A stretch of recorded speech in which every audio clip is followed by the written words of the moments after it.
Je vous en prie, appelez-moi John. Je ne supporte pas qu'on me donne du Monsieur Ritz. J'ai l'impression d'être un gâteau apéritif. Les autres m'appelaient comme ça à l'école. Cracker Ritz. Inspecteur Anderson. Je vois. Donc vous promeniez votre chien? Ritz. Exact. Et quand il a senti une forte odeur, l'odeur de la mort, je suppose, il a fallu que je tire sur sa laisse, à 2 mains. Et pourtant, c'est pas un gros chien. Il voulait absolument aller voir ce que c'était, le... Inspecteur Anderson. Revenons un peu en arrière, si vous voulez bien. Vous êtes sorti de votre domicile au 249 Mulberry Avenue à 18h. Ritz. Peut-être un peu avant. Dave et moi, on est descendu jusque chez Gerald. C'est l'épicerie fine au coin de la rue. Puis on a remonté Barnum Street. Et ensuite, on est passé par Figgis Park. Celui que les gamins appellent Frigg's Park. Frigg comme baiser. Ils croient que les adultes ignorent ce qu'ils se racontent. Qu'on ne fait pas attention, mais on écoute. Certains d'entre nous, du moins.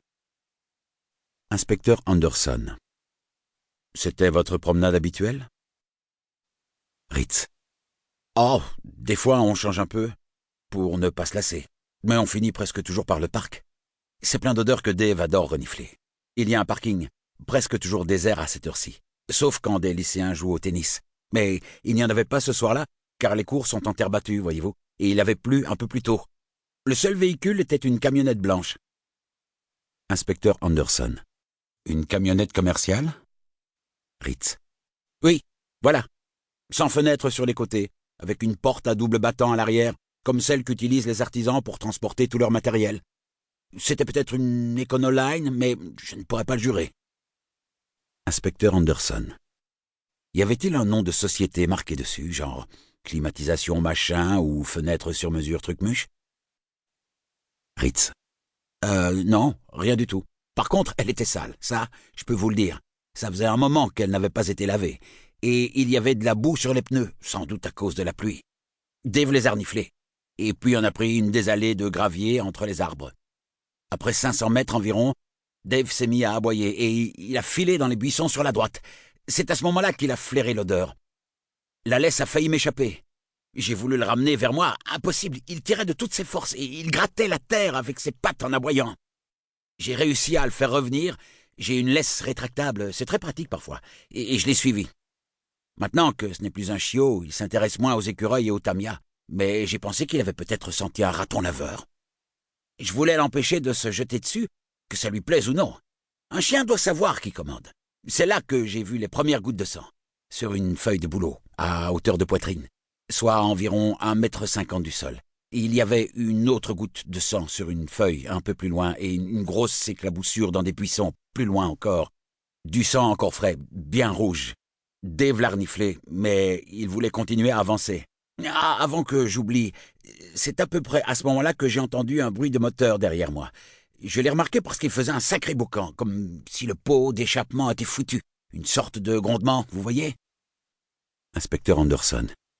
Oui, je vois. Ritz. Je ne peux pas jurer que ça venait de cette camionnette blanche, et comme je ne suis pas repassé par là, j'ignore si elle était toujours là ou pas. Et vous savez ce que ça veut dire? Inspecteur Anderson. Dites-le-moi, John. Ritz. Ça veut dire qu'il m'observait, si ça se trouve. Le meurtrier. Il était caché derrière les arbres et il m'observait. Rien que d'y penser, j'en ai les frissons.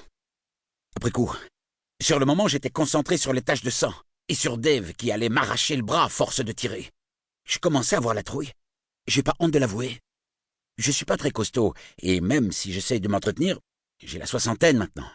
Remarquez, à 20 ans, j'étais pas très intrépide non plus. Mais il fallait que j'aille voir, au cas où quelqu'un aurait été blessé. Inspecteur Anderson. Intention louable.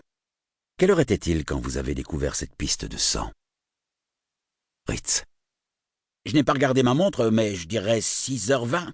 25 peut-être. J'ai laissé Dave passer devant, en le tenant court pour pouvoir me glisser entre les branchages pendant que lui se faufilait en dessous avec ses petites pattes. Vous savez ce qu'on dit des beagles? Ils ont le tuyau près du gazon.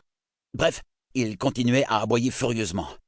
On a débouché dans une petite clairière, une sorte de recoin où les amoureux viennent s'asseoir et se bécoter. Et il y avait un banc en pierre au milieu, couvert de sang. Partout, même dessous.